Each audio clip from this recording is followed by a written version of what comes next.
Good afternoon. I'm very happy to announce our guest episode and welcome Lara Carrier, the Environment and Chemicals Policy Manager of APPLiA Home Appliances Europe. And today we will cover the, let's say, essential part of the upcoming conference, her presentation on product substance management and compliance. Lara, thank you very much for joining. Can you give us a little overview exactly what you will be talking about? Because at the conference you will cover a very wide range of the topics, the hierarchical overview of the EU chemicals legislations, which incorporate itself REACH, RoHs, WEEE, WEEE, SCIP. So can you, give us a little preview of what we should expect from you on the day of the conference?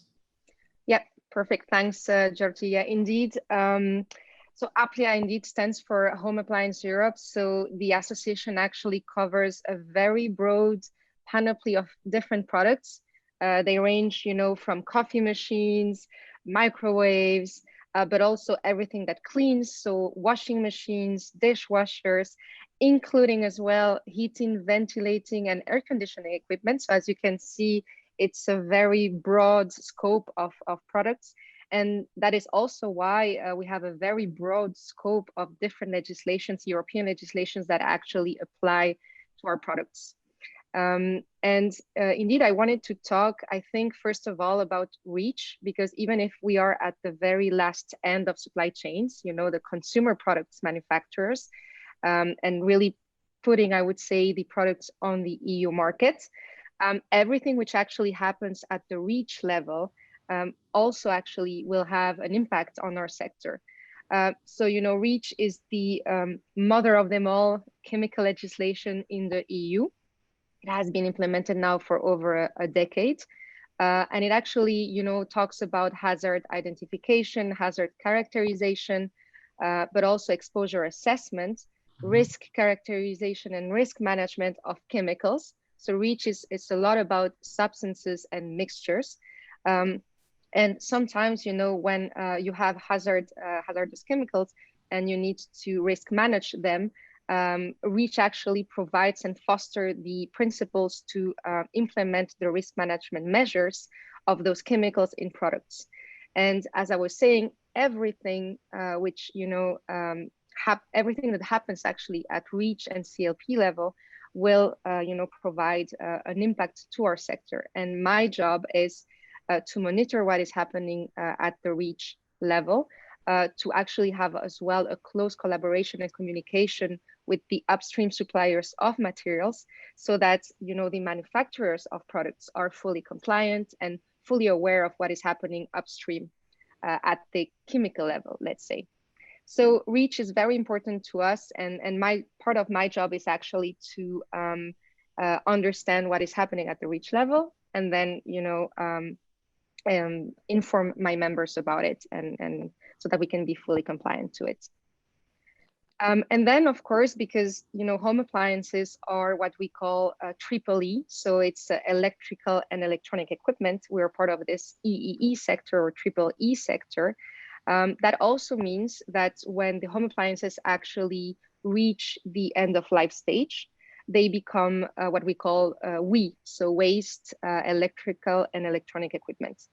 And because, WEEE is a very, I would say, complex mix of materials and components, it also needs to be carefully, the management, the environmental management of WEEE is very important to us. And because sometimes you can have hazardous content in WEEE, the appropriate disposal of WEEE, for instance, and the appropriate management of WEEE is very important to the sector as well.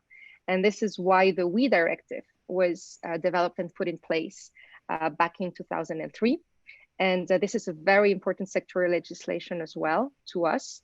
As a matter of example, Article 15 of the WEEE actually mandates the manufacturers of EEE to provide certain information to the waste treatment operators and to the recyclers. And a few years ago, with Digital Europe and APPLiA alongside, we developed a platform, which is, it's called actually the I4R platform, and it's an online tool, which is free of charge, fully accessible to the recyclers, and it actually provides information how to disassemble products or which parts or components have dangerous substances and mixtures that would need, for example, to be taken off from the recycling loops and so on. So I wanted to highlight that because I think it's a very important collaboration tool and discussion tool. So the recyclers can actually ask directly questions to the manufacturers of home appliances and of the ICT sector, because Digital Europe is also part of the project. And I think this is a very successful tool that I wanted to highlight, and I will definitely highlight it as well at the virtual conference. And that platform actually can actually foster other EEE sectors as well. So APPLiA and Digital Europe, you know, we recommend other sectors to join the platform as well. And yeah, on the other hand, the modern production, I would say, of electronics actually requires the use of, I would say, scarce and expensive resources. And in order to, again, appropriately manage, you know, WEEE streams and also to contribute to the circular economy, we have another sectoral legislation in place for the EEE sector, and it's called the RoHs directive. So this legislation actually restricts the use of hazardous substances in EEEE. And it was also implemented and entered into force back in 2003. It was revised already in 2008, and now actually it will be revised once again. So at the virtual conference, I will definitely provide the views and the opinions from the home appliance sector on that revision. But what I can already say is that the legislation for us is fit for purpose. It's a very good piece of sectoral legislation, very important to us. And it delivers actually the objectives, which is, you know, really to, I would say, control and manage hazardous substances, protect the environment and human health, but also including the environmentally sound recovery and disposal of WEEE, and also to ensure and to guarantee the functioning of the internal market. And for us, it's a very good piece of legislation, of sectoral legislation. Because of all of the broad, you know, panoply of products, we also have, and this is very, I would say, you know, specific to the home appliance sector, we have other two pieces of legislation that I wanted to touch upon a bit. And it's the F-gases regulation and the food contact materials regulation. So food contact materials regulation really establishes, you know, the principles of safety and inertness for all food contact materials. So here we're talking about regulating substances in materials and products such as kettles, microwaves, fridges, ovens, and so on.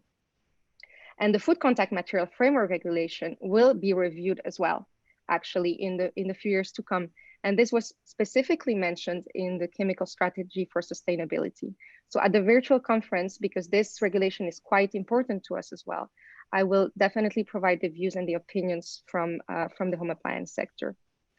Regarding the F-gas regulation, and this is also specific to the home appliance sector, we have, you know, including the HVAC equipment in our scope of products. And some of those equipment actually use F-gases, fluorinated gases. And the F-gas regulation is the main regulation that controls the emissions of fluorinated gases, including HFCs, so certain refrigerants. And you know, we are also checking what is going to happen there, because the F-gas regulation is going to be reviewed as well. Now, this piece of legislation will contribute to reaching carbon neutrality in the EU. And definitely, you know, for us, understanding what is happening there, what kind of discussions we will be having, and also defending our sectoral position is going to be key. And I will also touch upon that at the virtual conference. Yeah, I mean, It depends a bit, of course, of the legislation. So we have some ideas of what the UK will propose, to have they actually UK own legislation.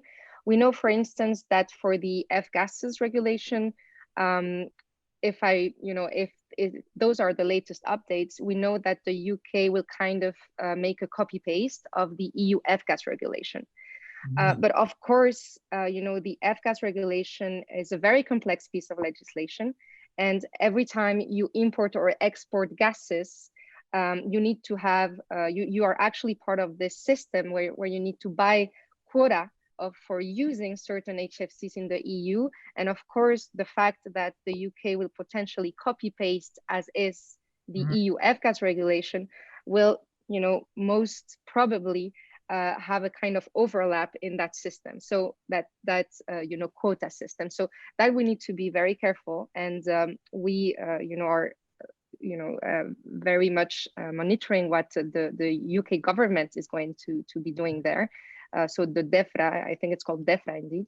And we are, in close collaboration as well with our members, the members that have the companies in the UK.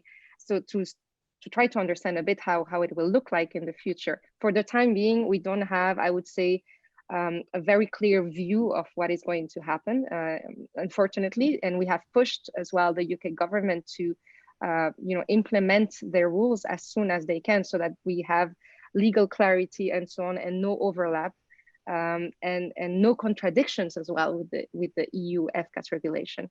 And I think that kind of a situation also comes up with the other pieces of legislation, such as the food contact materials, but even REACH, because I mean, we need to understand as well what is going to be happening, for the registration of the substances. What I've understood is that the UK wants to kind of have their own REACH system. So that means that all of the, chemicals being imported and manufactured now in the UK also need to have their own registration dossiers.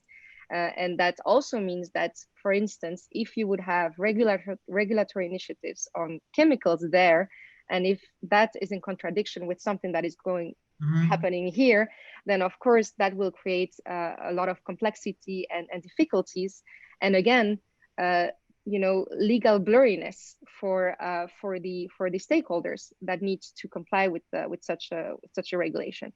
So it's not a clear answer, because actually it's not a clear situation.